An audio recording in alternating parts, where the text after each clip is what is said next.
বাংলাদেশের মানুষকে হত্যাকারী, বাংলাদেশের নষ্টকারী, বাংলাদেশে মানবাধিকার লঙ্ঘনকারী, বাংলাদেশের সব সংবাদপত্র বন্ধকারিণী শেখ হাসিনা ওয়াজেদ 16টি বছর বাংলাদেশে বিনা ভোটে সরকার হয়ে নিপীড়ন নির্যাতন চালিয়েছিল।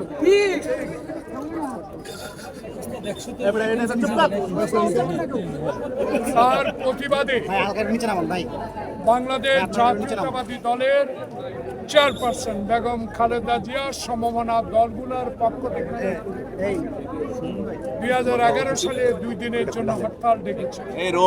সে হরতাল চলাকালীন যারা আমার সাথে আছে নাম বলব, তাদেরকে নিয়ে আমি শেরেবাংলা জাতীয় সংসদ ভবন থেকে একটা মিছিল নিয়ে উদ্দেশ্যে রওনা দিচ্ছি। তখন এই আজকের অতিরিক্ত পুলিশ কমিশনার এবং তৎকালীন তেজগাঁও সভাপতি নাকি ছিলেন বিপ্লব বড়ুয়া, বিপ্লব কুমার ও তার অধীনস্থ সকল পুলিশ অফিসার ও সিপাহীগণকে নিয়ে আমাদেরকে বাধা দেন, আপনারা সংসদ ভবন থেকে 1 মিনিটও বের হতে পারেন।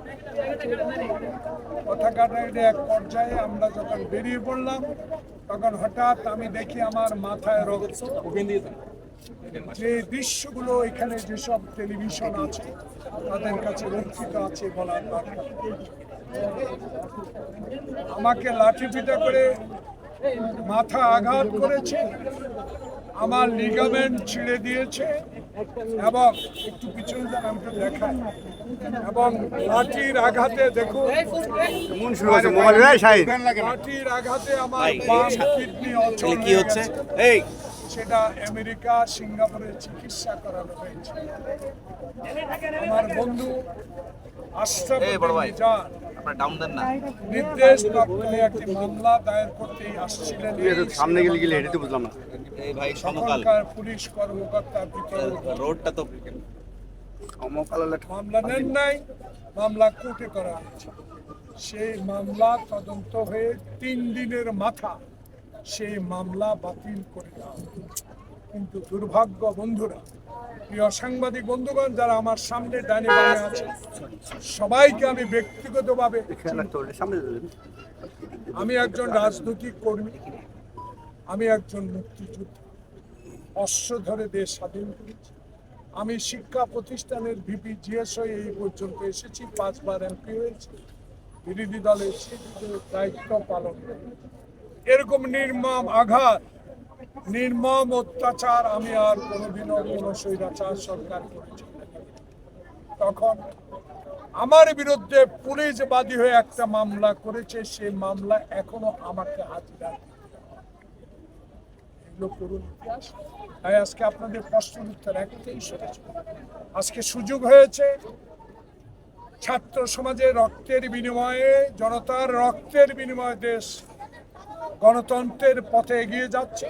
আল্লাহ পাকের কাছে আমি খোকন জন্য আবু সাইদ খোকন সহ যারা এই আন্দোলনে হাসিনার পদত্যাগকে বাধ্য করতে আন্দোলন করে যারা জীবন বিসর্জন দিয়েছেন, আজকে এই শেরেবাংলা নগর থানার সামনে থেকে তাদের জন্য আল্লাহ পাকের কাছে জোহরের নামাজের পর পরে দোয়া করি আল্লাহ পাক যেন তাদের বেশ সাথে সাথে আপনাদের মতো যারা স্বাধীনতা পান নাই, সকল সংবাদপত্র বন্ধ করে দিয়েছে, যারা বিগত দিনে কথা বলতে পারেন নাই, এখন কথা বলার সুযোগ হয়েছে।